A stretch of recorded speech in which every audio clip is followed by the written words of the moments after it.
I've gotten a lot of reports from test takers who got their June LSAT scores back today and were surprised to have dropped 10, even 20 points from their practice tests, even though they felt like the test itself went fine. Today, I'm going to share with you my thoughts on these reports and what may have actually occurred.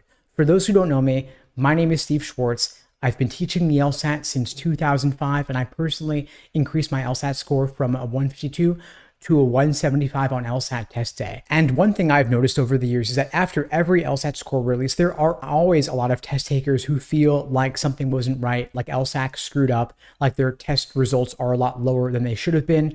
But you've got to consider there is a selection bias in those who post on forums like Reddit and Facebook.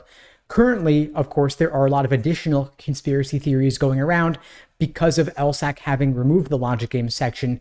Some people are saying LSAC made the June LSAT harder to balance it out with those taking the August LSAT without logic games, which will be harder as well. Of course, there's been a lot of LSAT score inflation over the past few years in addition, due to the temporary LSAT flex format, which was easier than LSAC expected. And there's been a significant increase in LSAC granting extra time accommodations. All of this combined to lead to rising LSAT score medians and percentile changes. So for example, all of the T14 now have score medians of 170 or above on the LSAT. It used to be that getting a 173 LSAT score put you in the 99th percentile. Now you've got to get a 175 to score in the 99th percentile. So LSAC could be making the so-called curve harder to account for this. Of course, if this is the case, if LSAC is punishing June LSAT test takers just as they may have similarly punished April LSAT test takers, it doesn't seem quite fair to me that they'd be making such a radical change over such a short period. If they are reducing LSAT score inflation, they should instead do it more gradually. But bottom line, of course, it is what it is. If you're taking the LSAT in August or beyond, you've got to focus on drilling those hard LSAT questions so that you'll be ready for anything. At LSAT Unplugged, we help students out by creating personalized day-by-day study plans to help you drill the areas that need the most work. Because if you want to get a different result next time, if you are retaking the LSAT, you've got to prep differently. If there's an LSAT prep resource you were considering but didn't pursue it before, now's the time. If you prepped before only with books or only with videos, now you might want to consider prepping with live online classes or private one-on-one LSAT coaching.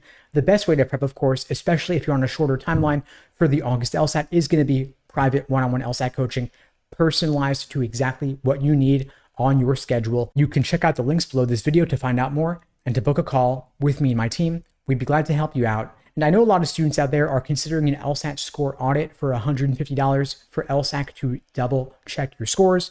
You should know if the score audit comes back higher or lower, that new LSAT score is going to stand and you can't audit your scores a second time.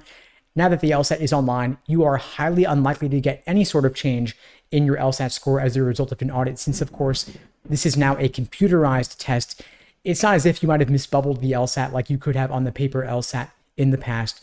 If your LSAT score didn't turn out how you wanted to be on the June LSAT, the best path forward is likely just to study harder for a retake in August or September. August LSAT scores come back August 28th, and you can still apply to law school the very second applications open in September.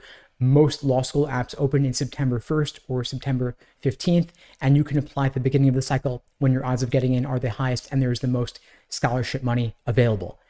Anyway, folks, that's all for now. In the meantime, I wish you all the best and take care.